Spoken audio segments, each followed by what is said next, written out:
Hey, friends, welcome to another episode of the 10 Laws Podcast. This is Mr. Forrest coming to you from Costa Rica.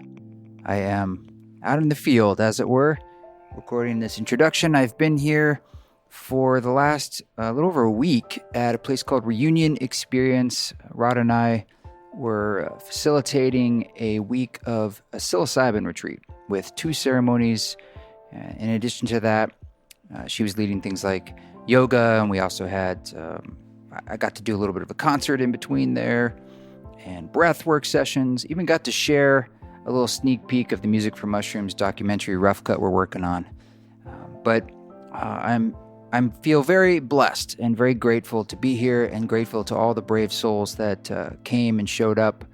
We had some of the staff joining us for the 2 different journeys, and we had probably about a little over 30 people in the room. And that's a big group to lead through that kind of work. But this is the root of the tree. It's definitely my root. It's where my music has come from, quite literally. I began in that space guiding ceremonies just like this. That's why the music is sort of the way it is.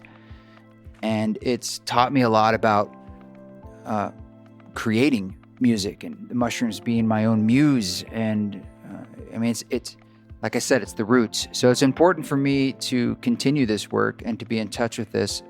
And it's something that I'm committed to and that I haven't dropped over the years. I certainly do it maybe less in this way than I have 15 years ago, because we're also doing a lot of public performances that are much more like a hybrid, where obviously we're not dosing people. We're not even recommending that people necessarily come to our public events and are imbibing in certain ways, but people do what they do, and we want people to feel supported. And we're in this edgy space where we all recognize that we want to do inner work, and that inner work is important as part of the transformation on this planet, this fundamental transformation that's going on as a society. But we want to do that responsibly and safely. This is the kind of stuff where we enter in medicine work. We enter into spaces that are incredibly vulnerable. In all ways, physically, psychologically, emotionally, spiritually.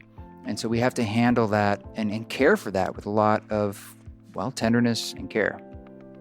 And I'm very aware of that. So that's why it's one of the reasons why it's difficult to do this kind of work. Besides the legality in places like the U.S. and a lot of Western countries, we came down here to Costa Rica. Reunion is a place that does ayahuasca and psilocybin ceremonies, and they reached out about us hosting, a week the way we'd want to do it here, with me guiding that music or the experience through music. And we did a lot of due diligence. Rada came down here to visit and to not just meet the team sort of soul to soul, but also see what they're up to, see the space. And we had a lot of questions. And of course, I had questions about the sound, because I'm like, look, it's one thing to come down, but often when we're in foreign countries, especially in remote or semi-remote retreat centers and so forth, they might not have access to the same kind of sound systems. Certainly I can't rent them. But they even procured a really wonderful EAW quad sound system down here. So we had a really beautiful supported sound experience, and could really just dive into this sort of semi-indoor outdoor temple space. And we decided this would be a good place to do a forward-facing offering like this for y'all.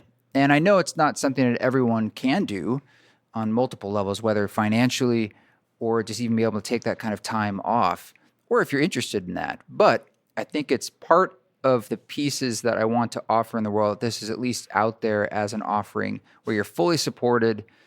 They have medical staff here and psychological support, and of course, the food and the environment, it's about as good as it gets in that regard. So it was an amazing experience in that way, and very difficult. It's a lot of, I feel depleted right now in a good way, but that's a lot of energy outlay to guide ceremonies for one person or 20 or however many. And so it's, I've been playing a lot more concerts in the last couple of years that are sort of that hybrid, like the ceremony concert tour, or even when I'm in like a theater and we're sitting it's all the same energy, right? And we enter into these spaces with a sense of openness and seeing where the magic of where music can take us. And that's not unique to me. I mean, it's like kind of like all concerts are that way. And we all recognize, especially live music experiences, have this ability to move us emotionally, and that's something that's been part of the human experience forever, truly forever. And we're just manifesting it now in this modern way, with amplification and this whole vanguard of electronic music and what we can do in theatrical spaces, which is so cool. We're really just taking that medium from sitting around the fire with basic percussion or just singing songs or bone flutes and transforming that into things with Ableton Live and still using the human voice. So it's really amazing. But this was an opportunity to talk to Brad Wells, who's the founder, and it's not easy to put these kind of things together, or people who want to start retreat centers. We hear that a lot. People say, I want to start a retreat center. And I mean, it's tough to do. And when you get into it and you're actually running one, you're in the real work. And so it's interesting to talk to folks who are doing it. It's like, well, all right, I think they opened just before the pandemic or right at the beginning of the pandemic, and they've been working to build something from there. And they're a nonprofit, which is pretty cool. So at least they can take certain pressures off themselves about needing to always be in profit, being the driver. But hey, they have a ton of costs, and they had all that amazing support that is offered, even from a lot of the Costa Rican employees there. They have to pay for that and support people's families. So I'm hoping they can get to sustainability in the near future. And, these are things that you see if it's right for you. But I think it's fun to learn a little bit about the process.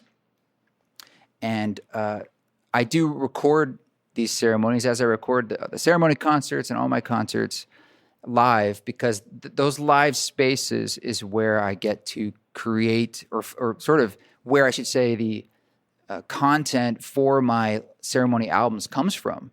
It's sort of birthed and gifted to me through the mushrooms or through these live experiences that are co-created with the listener.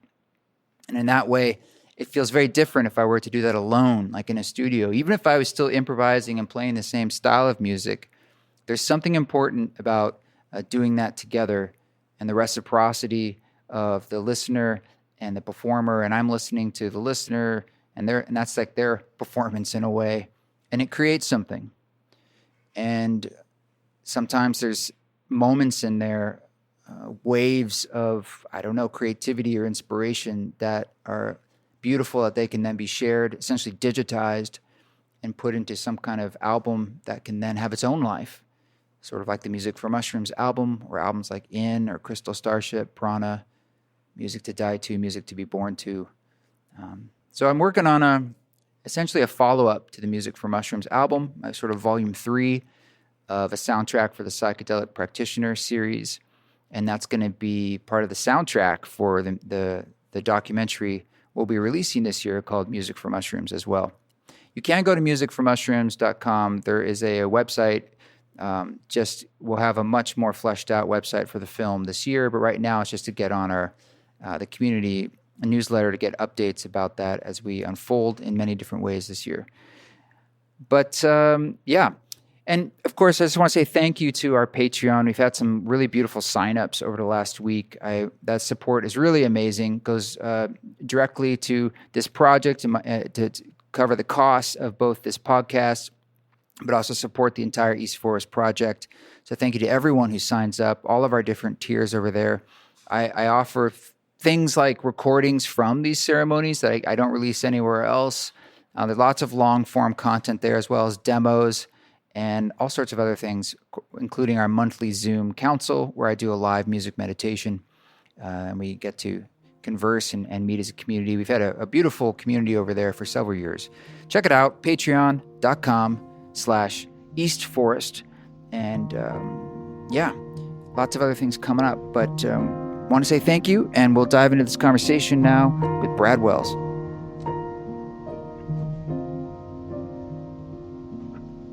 So we've just finished 2 nights of psilocybin ceremony here at Reunion.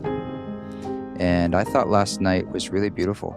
Yeah, it was. It's kind of like people, I don't know, I think it's always just like the universe decides how these things roll, of course, but it's also, I think there was an advantage to people the first night.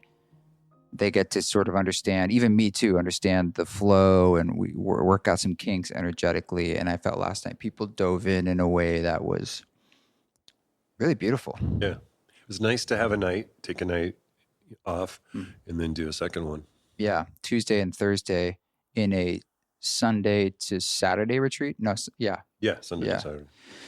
So let's do just a little backgrounds for people here. How in the world yeah, you know what I'm going to ask. Do you get to decide you want to do the task of opening a plant medicine retreat center in Costa Rica? And let me set the scene for people. We're sitting is this a Guanacaste? Yeah, Guanacaste. Region, west coast of Costa Rica right now. I'm looking out the window. I can see the ocean. This is just truly an incredible property. I mean, it's 40 acres on the beach. There's beautiful grounds and structures and statues, and it's very serene and private. The beach here, although a public beach, is. I was just saying to Rada this morning, it's like this beach is amazing. It's like not many people are here. It's a very mellow surf. You can just walk right down. I've been jumping in the ocean multiple times a day, which is so just grounding and cleansing. Yeah. I love just swimming around. There's pelicans diving and ospreys in the distance and who knows what else. And so it's a beautiful, beautiful grounds. But look, we hear all the time, as I'm sure you do, that people go through ceremonies and they have this wonderful awakening, and maybe they want to put an ayahuasca tattoo on their body. But you also hear about wanting to open a retreat center. People say this. And I know from being just a participant of facilitating retreats, it's hard work, more than hard work. I mean, it's really the bleeding edge of the transformation, or part of it on the planet. And it's not easy. It's not for the faint of heart. So how and why, you've now been doing this for a few years, did you come to be sitting here doing this? Yeah, thanks for that, Krishna. Opening reunion was never on my bucket list. I never, ever wanted to open a retreat center. It was just not something on my radar. But I, had my own experience with plant medicine. With ayahuasca was my first experience, and after a week, not just myself, but I could see the participants I was there with, other guests. I just had a transformative experience, and I went back to, a number of times to experience the medicine, and it just had a profound shift in my life, which led to me just realizing how much of my self-worth was tied up in my business. I was really proving myself. That Your was previous business, my previous of course, business. yeah. Yeah, my previous business. 25 years in that company. And I really enjoyed it, which is why, spending, 6 and 7 days a week was okay. But I just realized I had a lot of my self-worth tied up in that. And through plant medicine, that awareness came, and I worked through letting it go, really an integrative process. So, one night, I was really contemplating, what do I do now? Sold the company. I was volunteering at an ayahuasca center. And one night in a ceremony, I was like, okay, let's open a center. As happens, Right. So, I mean, how did you make it happen? Yeah, through a process. I was like, I remember negotiating in the ceremony, like, how about we just do it on this a little bit, Yeah, exactly. let's not go, let's not do the full thing. Why don't we just host a couple retreats somewhere and take it from there? But I just felt that one of the things that the world needs are places where people can go to come together in community and experience healing work. And part of that was to found Reunion as a not-for-profit, so that the motive for doing this wasn't driven by profit. And I have no problem with profit. I mean, I spent 25 years as an entrepreneur or longer, and that's the measure of success. What's the bottom line look like? So here, doing Reunion as not-for-profit really has allowed us to do this for a different reason. And it is to help people, to provide a space where people can come in and do exactly what they did last night. people, say, "Hey, I had a really good time last night." But when you talk to them further, what is a good time? And they're just like, "I worked out so much. I feel like I'm closer to who I am." It's a different definition of a good time. Yeah, and I mean, and I don't think there's any way around facing challenges in that space. It's just a very rich space and one that you don't control. And I think that's where the bravery comes in, and the courage, because you're giving up your ability to. We think we have control in daily life, so at least our perception of control we're giving up, but in a really big way, and that does take bravery. And I think that's actually what unlocks the power of the medicine ceremony. I mean, imagine if it was never hard. Yeah. It would actually wouldn't work. If there's just a pill, we have, those are the drugs that actually become addictive, and it's like you just instant ecstasy in a sense. Yeah. And transcendence. And the fact that it requires courage in a sense is your choice and will. That's a handing something over that makes it powerful. Right. Well, when you hear the tears and laughter, and the sadness, and then the happiness, people really work through all the different emotions, all the different stuff in our lives. Yeah. So there are other, retreat centers have been around, but they've been popping up probably more over the last, decade or so. And this is my first experience doing sort of a public-facing retreat that is full service, so to speak, where y'all are helping with the medicine, and there's medical staff, and it's full spectrum support for people while they're here. But that's also expensive for people, and I'm sure I'm looking around. There's a lot of operating costs here. There's a lot of people helping, which is beautiful. But I know that's something that people think about when they think about traveling and what's the future of this kind of work. What do you think are some of the challenges in that way for access for people? It's great that it's a non-for-profit, but also what might the future hold as, on one hand, things might become more legalized in certain here or even in the U.S. I'm curious what you think about that, and how what's Reunion's role in the future? Well, I think that people are increasingly wanting to get together in community. Yeah. In a place where they're safe, physically safe, psychologically safe, medically safe, and come together. I think, I think it's great that these medicines are becoming increasingly legal in different areas.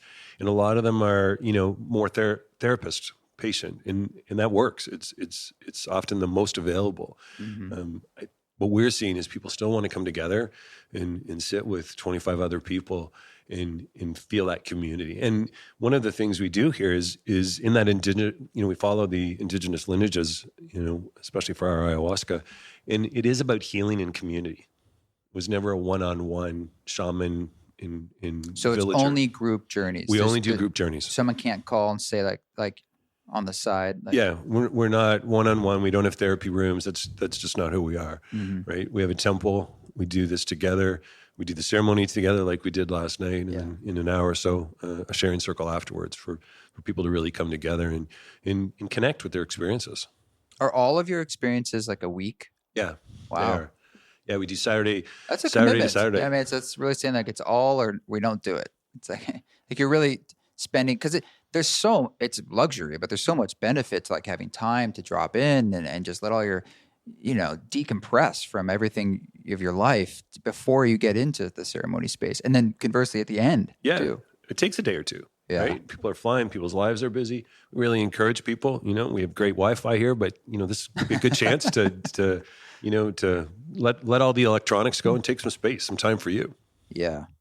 Yeah. So tell us, for the people out there who are like, I want to open a retreat center. I mean, what do you think are both the blind spots? And this is in some ways an industry, a very small one, but almost like what you've learned, your own personal discoveries in endeavoring to do this. Yeah. We hear it a lot here. People have an amazing week and they're like, I want to do this back home, or I want to do or this. They want to work here, probably. Yeah, we have a lot of, yes. I want to stay. We have that too. How can I stay? One of our guests last night has been here now for 3 weeks. This is his third week. So we do get that. And we have a lot of people that are looking to volunteer to get some experience in the space.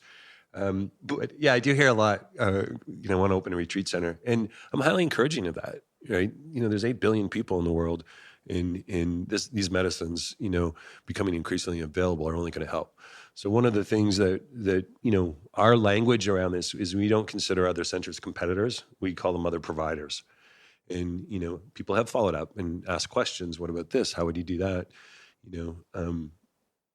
Yeah, I think more are good. Well, what about what are the choices people could make, like making it for profit versus nonprofit? I mean, when we zoom out, it's like, okay, it seems obvious. We might say, yeah, one's better in our minds, but what are the pros and cons of that?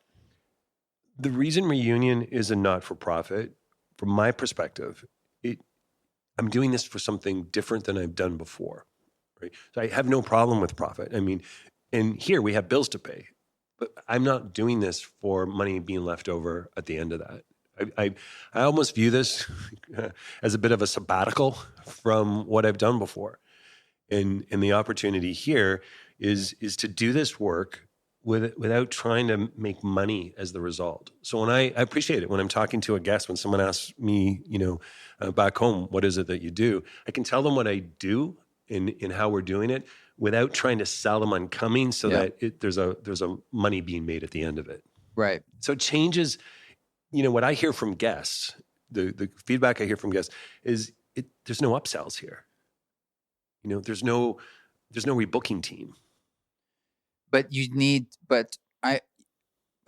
started in the pandemic, and you do have to make costs. There's a lot going on here. I mean, you said there's over 100 plus staff, and you have a farm where you're growing ayahuasca in Peru to try to replenish. And I just know behind it, there's cooks, there's all sorts of things going on, capital improvements. Yeah. So there is this idea that we have to, you got to run this in a way that's sustainable. My hope is that we can get it to be sustainable. We're certainly not now, right? And one of the reasons we've appreciated having you down here is just to bring some awareness to Reunion. We can't advertise on the traditional Googles because they don't let us use those words. They don't like using the word mushroom. How do they figure out? Because you can talk about mushrooms as food in other ways. I mean, how does... I probably AI putting it all together. A mushroom retreat is probably not for foodies, but psychedelics, ayahuasca, psilocybin, our site got pulled down we weren't allowed to advertise. So it's hard to get word out that we're even here. So having you here, though that you're in Costa Rica, that's the part that's a bit confusing. We're in Costa Rica where this is not illegal, but Google is an American company. I know, but I guess because they're saying they're just, some lawyer is like, look, this is the safest route for us. It's no different than cannabis. In certain states, it's legal. Mm-hmm. You still can't advertise with Google because federally it's not. I mean, right. The world's changing. I mean, this is archaic thinking. These medicines are changing lives. They're saving lives, right? So eventually it will come. But going back to being sustainable, this is the kind of center where you have to put it together so people can come and have the experience. It's not something where one day we'll have a temple and a couple of years later we'll put some rooms up and eventually we'll have a kitchen. I mean, it has been intensive to bring it all together, to create it. And the hope is, and we're seeing it, increasingly people are finding out that we're here. They're hearing about it. They're hearing about the level of support. I had a guest last night say, they really feel there's a lot of integrity here, which means a lot. Yeah, I was telling you this in conversation, that integrity is everything when we're talking about any sort of facilitation. When people ask me about, should I do this or that? Or what do you think of this place or that place? I always say it's the number one thing is, is the person leading it in the place have integrity. And that's, you ask around, certainly do your research. And then some of that is just your feeling too, because the vulnerability that we enter into in the medicine space is really profound. When people are cracked open, and then when traumas are being worked through for them, often that's where things are very tender.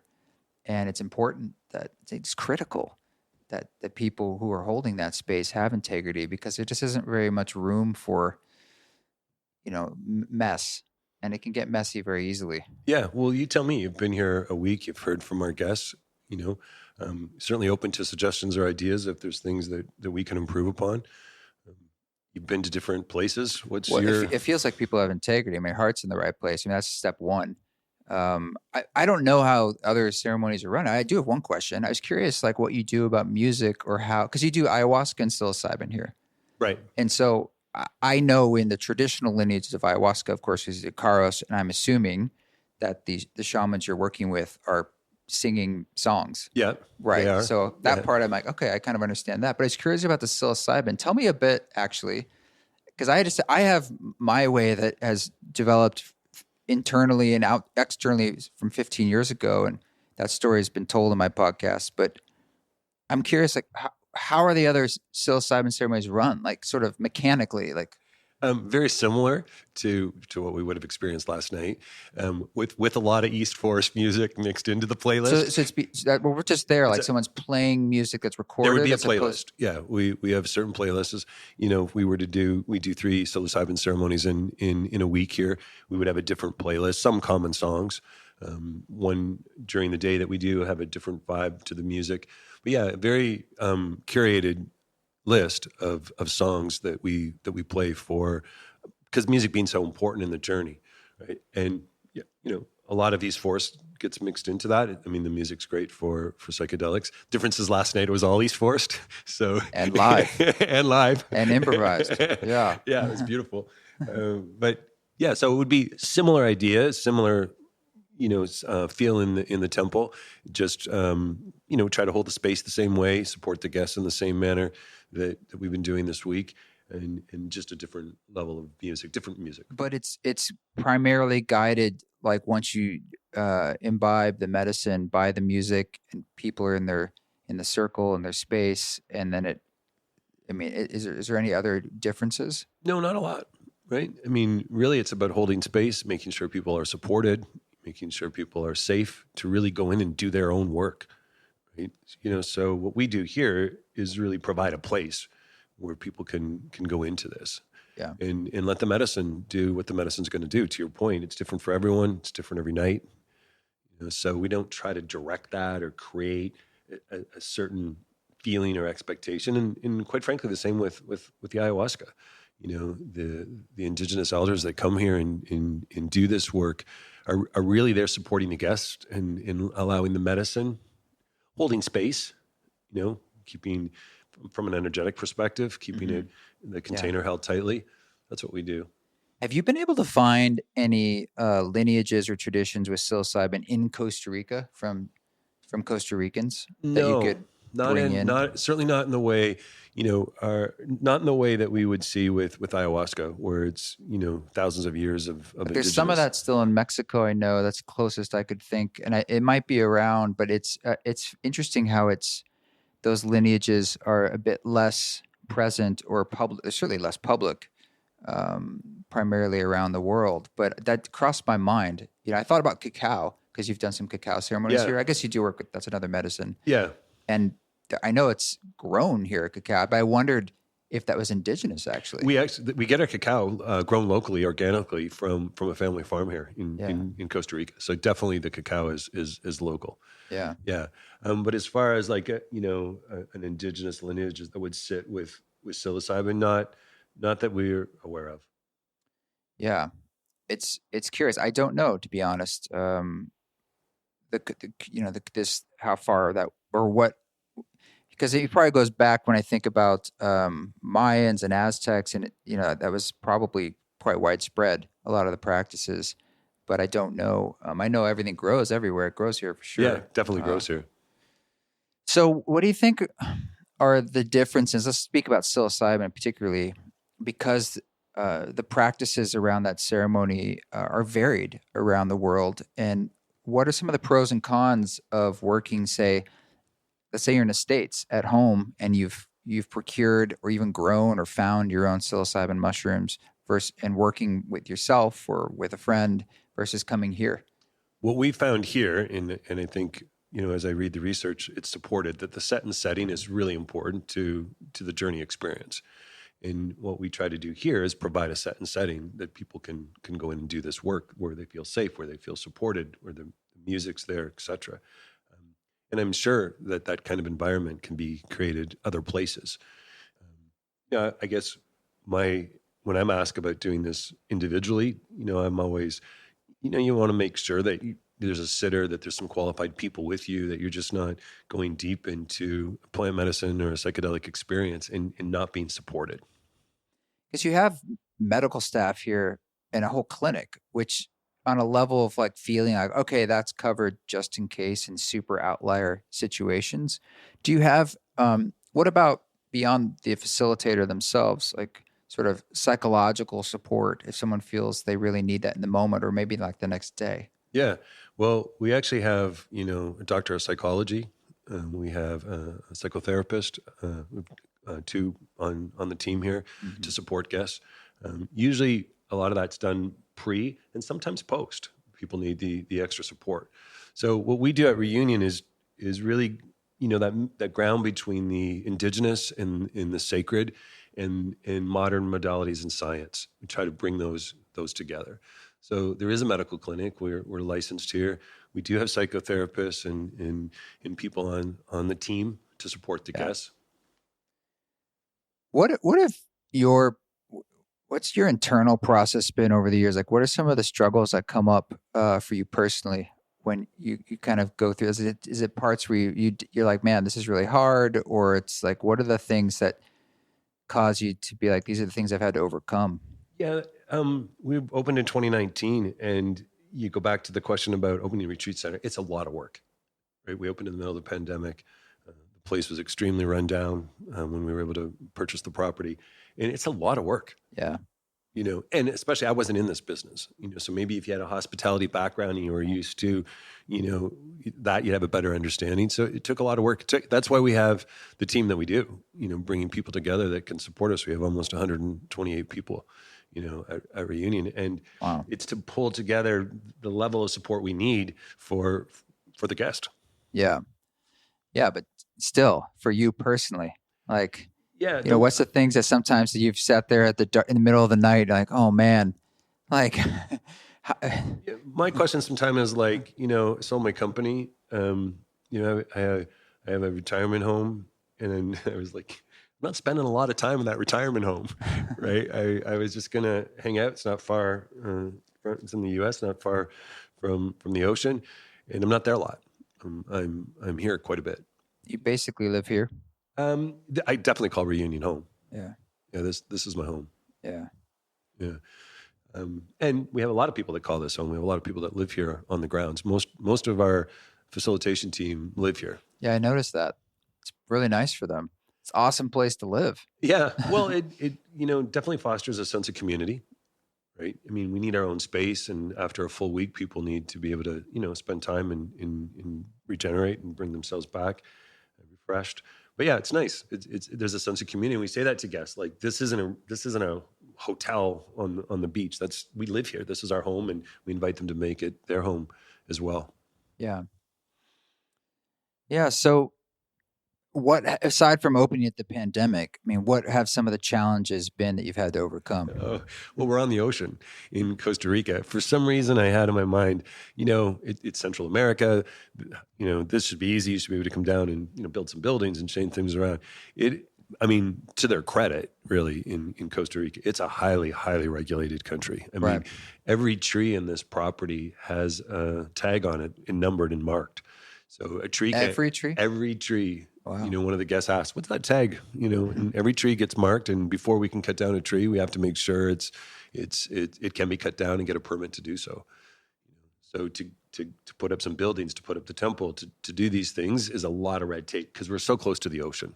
I'm guessing it's highly regulated, but not as highly organized as, like, say, the Canadians, where you're coming from. Or that's my guess. Yeah, things take a long time. Canada's very highly regulated. It's highly regulated, but yeah, we're more efficient for sure. Just things happen faster, right? I mean, we're putting in some additional space for staff and guests, and I think our permitting process was close to 2 years, right? Which can feel like forever. Well, especially when you need to, like, turn it into something that you can use. Right, you're putting capital investment in. Yeah. So it's highly regulated, which, once you navigate through that, it's probably a good thing. It's why the country is as clean as it is. But it does take it's a little slower moving, for sure. Yeah. Someone told me that you have to adjust to Costa Rica because Costa Rica won't adjust to you, meaning the pace. You just got to slow it down a little. Yeah. And it's been how many years now? We opened in 2019, so we're going into our 5th year. Okay. And are you going to keep doing it no matter what? Or is, I mean, what's the thing, the Rubicon for you? Because I know you didn't do this. I mean, you need it to be sustainable. Uh, and I think you're on your road there. It is a path of to do it the right way. It's got to be slow and steady, right? Yeah, I mean, there's definitely times I'm like, what are we doing this for? And then I'll sit with the guest after ceremony or in sharing circle or at a meal, and they just share their experience and how transformative the experience has been in how much, they were searching for something in the medicines, either ayahuasca or psilocybin helped them, right? Or transformed. I sat across from a guest a couple of weeks ago and he looked me in the eye and he said, I've been looking for 55 years for what I found this week, and you just kind of sit there and go, okay. Direct experience. That's what's so powerful about this. There's no people. You're setting the stage for people to have their own felt experience. Even more importantly, through psilocybin or ayahuasca, and those are their teachings is feeling in a way. Yeah. Feeling things that they've maybe never been able to feel. Right. It's hard to describe until you've had that because when I had my first journey way back when I was 19, luckily it was positive, but it was the fact that I had this experience that gave me understandings of things that I had yearned for in the background that intellectually I did not and still don't fully understand, but that's irrelevant. The fact that it transcended cognitive understanding was what made it so valuable and important. It was a feeling of knowing that you know before, but it's like actually feeling it fully, that you're just sort of like, it's a gift of just, thank God, literally thank God for the grace that is, I could be reminded of the thing you were hoping for. Yeah. How I've described it before is it's like trying to describe a sunset to someone that's never seen one. Or being the sunset. Yeah. Or being the sunset. Yeah. But like, how do you describe that? Yeah. If you can't experience it or witness it firsthand, it's so powerful. Yeah.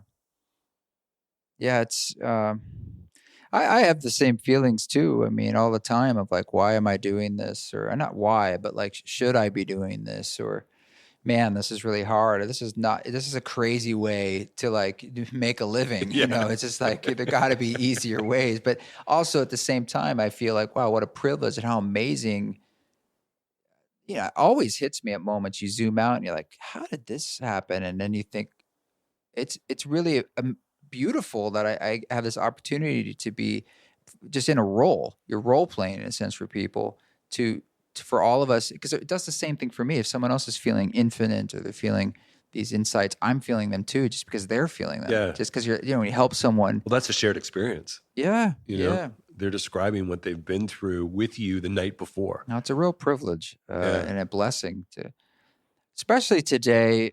I was talking to one of the guests after the first ceremony, before the second one, and they're saying something like, I just feel like I'm tired. I'm always working and trying to figure the things out. And there's always, like, there's not that destination in a way. And I was like, yeah.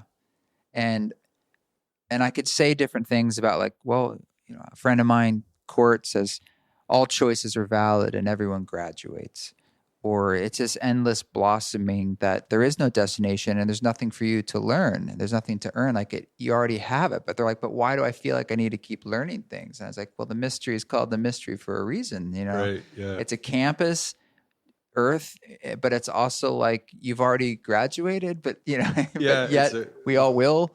And it is strange, but also like the reason we have challenges and things to push up against is so that there's something to do here. Something to experience. Well, otherwise we just be like souls floating around in union, but then that's maybe the point of incarnation. It's all, and I know that's frustrating. It's like, I feel it too, but it's one of those things, sometimes the simplicity, and it's like, sometimes we get caught in our own processes. And if you can say, just maybe go out and help other people feel the things you're wanting to feel or the things you're struggling with, because I learned that by doing this, as a job or as a work, the huge benefit to me is that it keeps continually putting me into the place of having to say these things, or I'm reminding myself Yeah, too. as you say it. Yes, Yeah. and then I feel it too, and I'm like, oh man, thank God. Otherwise, I'd just be adrift and probably, never having the discipline to do it myself. Well, one of the things that, I've come to realize for myself in the plant medicine or in these medicines is it's so much of, my life is a story that I tell myself. And, I can drop some of these stories that I've been hanging on to forever and write a new story. It's Yeah. really our mind creating this existence for us. And the awareness, that if, something's not working, change it up, let it go. And it sounds trite to say that, but that's one of the things that I've experienced in these medicines, the ability to let some of these stories go. We have a workshop here called The Stories We Tell Ourselves, the stories we've been told and the stories that we tell ourselves. And it's really about which stories do you want to tell yourself? Yeah, and stories and beliefs And beliefs, are yeah. things we hold. They're not immutable truths. It's actually things we've chosen. Right. And these truths or these ideas are simple. They're not always easy. Yeah. You like Maharaj, you love everyone, tell the truth. It's like simple, not always To easy. do. Yeah. Yeah. Well, I think, the awareness for me started with, these beliefs I have started with hearing a story from somebody else in many circumstances. And then it's, do I want to hang on to that? Does that work for me? Then it becomes my belief. Someone else's story has become my belief. And is that where I want to be? Might serve me, or maybe it doesn't. Have you had any crazy synchronicities here, or people have told you about? Can you tell us one or something like that? I've had a couple just being here, little ones that I'm just like, that's so awesome. Yeah, you go first. Let's. Well, all right. I was sitting having in the dining area, which is like outside, and there's the ocean, and having some tea. Is the morning, and you have a little speaker back there that plays whatever. Right. Yeah. It's like an Alexa or something, and it was playing like a radio station, Yeah. and Trevor Hall's the remix "A Reminder" came on that I did with Trevor Hall. Okay.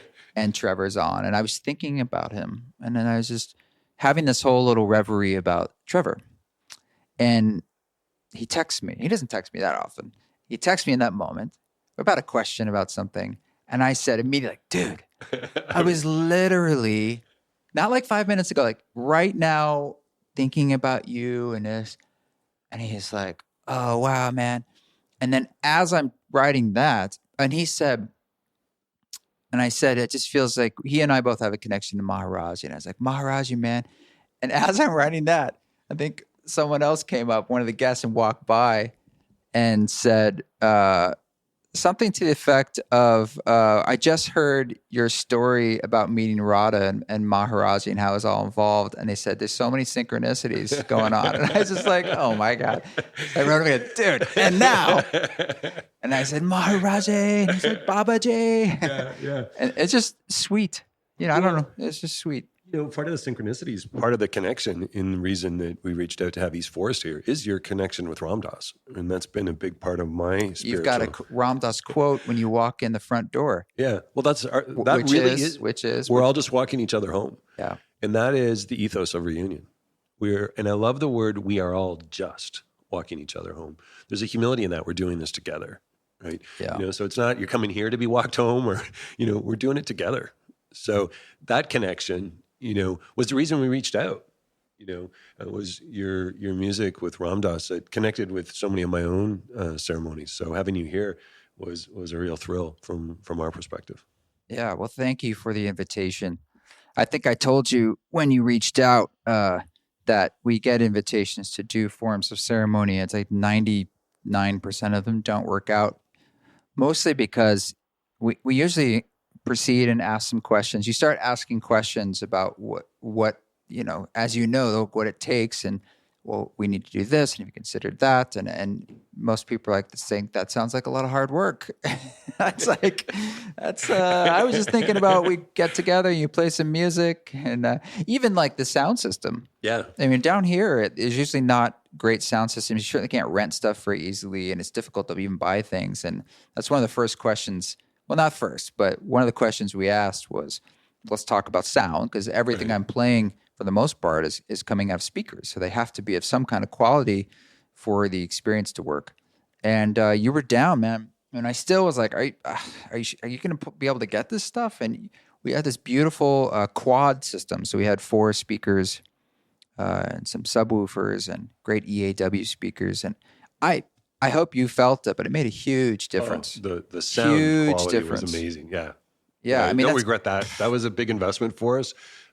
it'll pay you back in spades. Yeah. Yeah, it did. Yeah. Yeah, it started to already. Yeah, man. Yeah, but people often don't realize that, it's just like sometimes when you get into the weeds of this work, it's like Rada does ketamine therapy day to day, and it's almost all essentially trauma therapy with people. And it's hard work. It's really, hard work. You're in the muck and it's beautiful, but it's exhausting because you're really empathizing and being there with people, and it takes a lot of time, and it's so can be really powerful and effective for people to be able to share things and discover things. But it's not easy. No, it's not easy.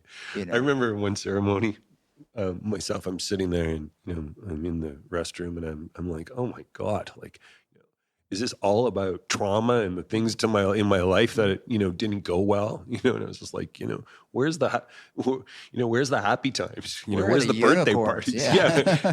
And I heard it, almost like someone was standing in the room, and it was, you don't need healing from the happy times. Right? Those are still there to experience. It's these traumas that you hang on to, that I was hanging on to.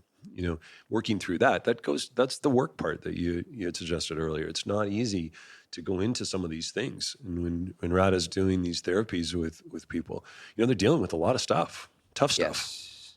Yes. And a lot, when we're born, I had this realization about, look, things happen to us.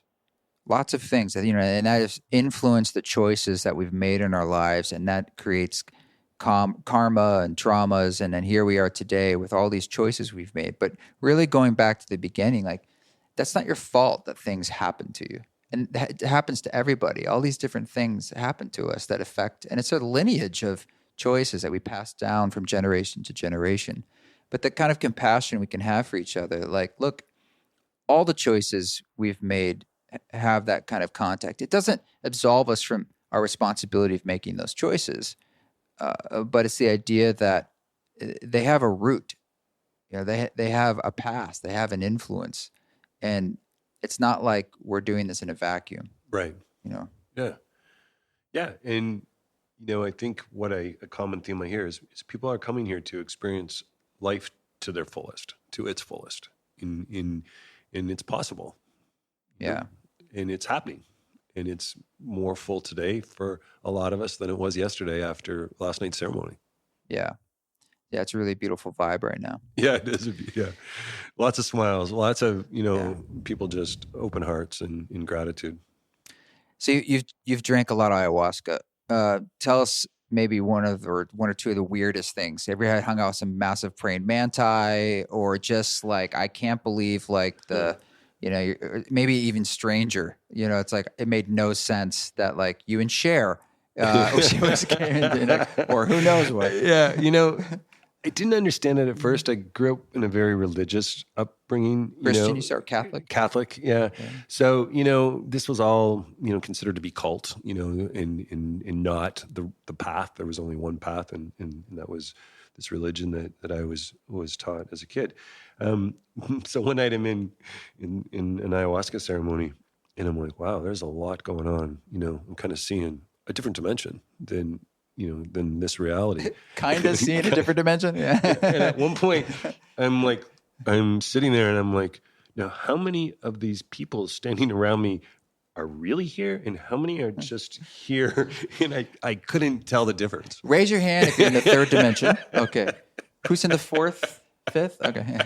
Yeah. And I remember watching this guy walk by me, and he was making eye contact as he was walking by. And then he was gone. I'm like, wow, okay. I just saw that, and I'd swear it was real. It was so vivid, and felt it was real. Yet it wasn't in this dimension for sure. Yeah. So that thinning of the veil, these other dimensions, that awareness that it exists, You know, I had a guest say to me once, "What's the most profound experience that's happened to you in your ayahuasca?" And I just kind of blurted out. I said, "I now know God. I know what that is. I've been told about it, but I feel it." You know, and she said, "I don't believe in God." I said, "That's okay, but if you want to know God, you It's can." just a word. Yeah. I mean, I don't know what it means to Yeah, you. you can know God too, whatever your Yeah. version is. And 3 days later, I'm at the water cooler and I said to her, "How are you doing?" And she said, "I now know God." And I thought she was joking with me, right? Like I was kind of, and then her eyes welled up and she goes, "I've had a connection that I never had before." You know, It's crazy. It sounds culty, right? it sounds Like culty. if someone's think it's culty and is outside and would hear that, they're like, oh, well, that's clearly A cult. literally drank the Kool-Aid and now you're both on the same page and it's no longer on earth.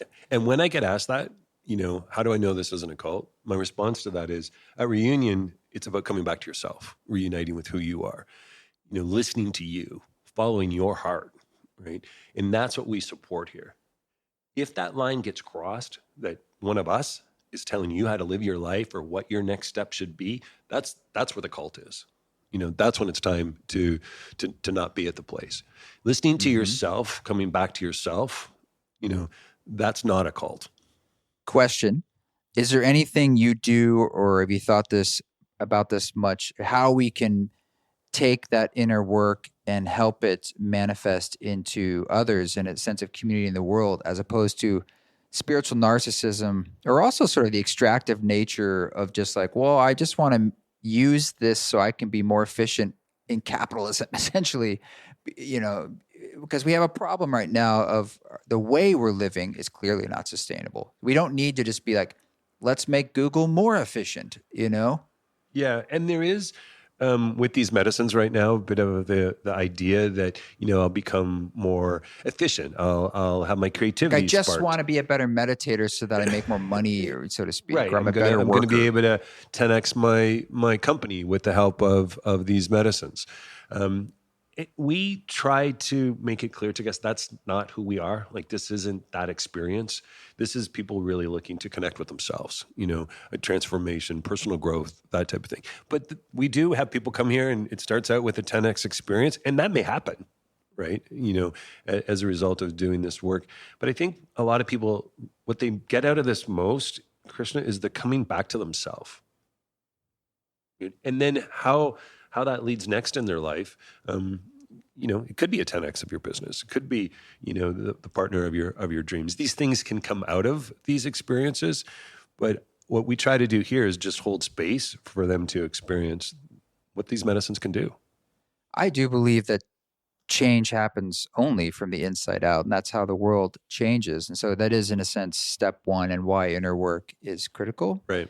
But I also believe that then there is a level of choice in your own discernment to sort of say, there should be a natural unfolding where it becomes about others and us. Because if you recognize that there's no sense of self that is isolated, that is an illusion, that there is a connection, there is a oneness between all life, then it's inevitable that you want to help others and be involved with others and be in the spirit of the gift, because because you enjoy it. There's no reason not to. It's like, I want to help my neighbor. I want to do all the different, even the small ways of just being loving to in the cashier line and just your presence, as opposed to, why am I being a jerk, when you can have that sense of meta awareness that like, I'm feeling separate right now, but I've known now that I'm not. So there has to be on yourself a check-in to say, like, if it's all about you still,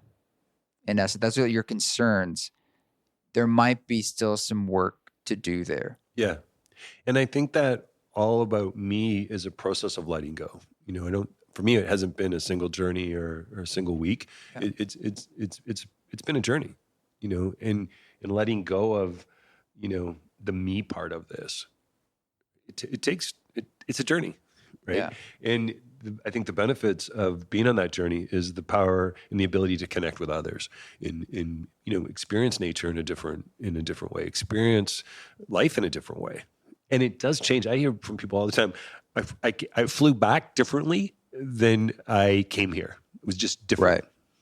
you know? Yeah. So that's the benefit of these plant medicines.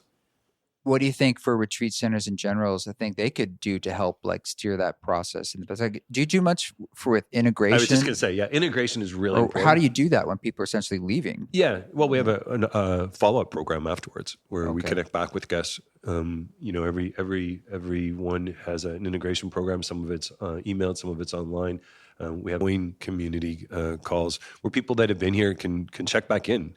It's the power of that community. You know, here's what I'm going through. Here's Yeah. reaching out to each other is really what we try to hold in a space for that. Well, and here I am saying like, you have to do self-check. And the more, I also have to remember like the role of community, friends, whomever is a way of being your mirror too. And saying like, hey, I think things are a little out of alignment. Yeah. Where it's like, you might want to think about what you just said or what you're, I mean, that is one of the main roles of when you say the word community, that can be your friend. That's being a good friend too. Yeah. Is like, let other people be a mirror to me. Like, here's what I'm seeing. Let me just tell you what I'm seeing. Right. Yeah. And that's why I love the Ram Dass quote. We're all just walking each other home. Yeah. We're doing this together. You know, how can I help you? How can you help me? You know, it's that community piece. And we all have things to learn from each other, and it is a journey. It's like, sometimes we make mistakes. I think your intention here is clearly really beautiful with a lot of integrity, and I'm sure you make mistakes and you're open to saying, okay, you know what, we should probably change that, and maybe we'll do this a little differently. And I'm sure you're experimenting. You're doing something edgy. Yeah, there's no manual for this, right? There's no book that you just download from the internet on how to open a retreat center. Well, not retreat centers, but I suppose with ayahuasca, there's traditions on dietas, right? How that's been done for a long time. And this is in some ways a riffing on that, I suppose, or it's a hybrid. We are a hybrid. We're a hybrid between the traditional ancient ways of doing these medicines and we have a medical program here, and we have psychotherapists on the team. So it's a hybrid between the two, which I think, one of our indigenous shaman, I mean, his vision when he was younger was his role, what he felt was to bring the medicine from his village to the Western world. And he serves medicine here at Reunion. And it's a beautiful idea. He says that when he grew up, he was told to keep this secret. The ayahuasca was something that was not to be talked about. It was for the village, And now he sits at Reunion, serving ayahuasca, many months of the year here, and bringing these medicines to the ancient wisdoms to the Western world. So part of what we try to do on here is respect for those lineages and the learning and the traditions, and then combine that with some of the things that are also proving to work from a modality perspective. Yeah. And some people, I'm sure, have criticisms of like wanting it to be a certain way or not, sullied or all. Look, it's a multi-layered thing when you're bringing in something ancient and old and storied into this modern world that but it's also crazy that ayahuasca has spread around the world at all because it's not easy work. No, and it's not easy like, to transport. we discovered the easy. I mean, it's one of the hardest and challenging things. And so on that level, it's kind of interesting that the vine over the last few decades, and it makes sense when I zoom out and think about the predicament we're in and how these medicines play a role in transformation, perhaps at a faster speed than if we weren't working with them. Right. Typically, not always. Let's hope. We need typically, because it's sort of all hands on deck as far as transformation of humanity. Right. Well, our ethos here at Reunion is that there's no one path. There's no single way, to do this work. That we believe our job, our role is to support the guest on their path, what they feel that path is. For some, that will be a very traditional lineage, sitting with an 11th generation healer like we have here, he's 48, been drinking medicine since he was 12, right? For others, it may be a more modern path. Last night was a different experience, sitting with these medicines with you, right? Both are beautiful, and the guests that are here this week came for a different experience, although transformative, than someone may come to sit with a shaman. Yeah. So yeah, I grew up in a very religious home, and I was told from a young age there's only one path. Everybody else was wrong. If you don't follow this path, you're not doing it right. And in my experience with the medicine is that's simply not true. There are many paths, and probably the only path that isn't the correct path is the one going around the mountain telling everyone else they're wrong. So we hold a high respect for the medicine, for the people that serve the medicine, for the support team that's here. And at the same time, we're not telling you how you should live your life. That's you deciding how to do that. And we don't tell you how to live your life, and we don't tell you how to do the medicine or the path that should be for you. Ketamine, RADA, that's a path, right? For many people, a very valuable medicine experience, right? Some people would say, well, that isn't in the lineage. That isn't right. That's not how you should be doing medicine, right? Here, we simply support the guest on the path that they're on. But you have your ways of doing it, like, I don't know, going back to psilocybin, for instance. I mean, I don't know. You have to make decisions about, do we want it in a ceremonial context, and what does that look like, and what do we not want to do? Where are the lines about, like, well, we're not going to, I don't know, do it a certain way. Yeah, here's the line, though, Krishna. We do it this way in a community setting. And at the same time, we're not saying doing it different than this is wrong. Right. It's a way. It's our way. Like, we have an offering. It's an invitation. This is how we do it. It's right? Open about what we're up to here. And what I see sometimes in the spiritual community, there's, it's what I grew up with, in religion, is if you're not doing it this way, you're doing it wrong. And then there's this judgment, this isn't an integrity and this isn't the way it should be. I simply don't subscribe to that. If you are following your path and we're supporting you in that, that's what this is about. We do it in a community, group setting. If someone chooses to do it individually, that's okay. If someone wants to do psilocybin, with a single sitter, yeah, that's your path. Yeah. If you want to come down here to Reunion and experience, something similar to what we did last night, that's what we do here. Yeah. Our line is that Reunion is a place to ignite life, but we are not telling you how you should ignite your life. We are providing a place for you to come and experience the medicines. Well, it's a beautiful and big endeavor, and we've had a really powerful week here. I want to thank you for that. And thank you. Yeah. Thanks really for trusting me. That was I'm sure it takes courage. I mean, you're definitely a person of courage. I can see that, and good on you for that. Yeah, thank you.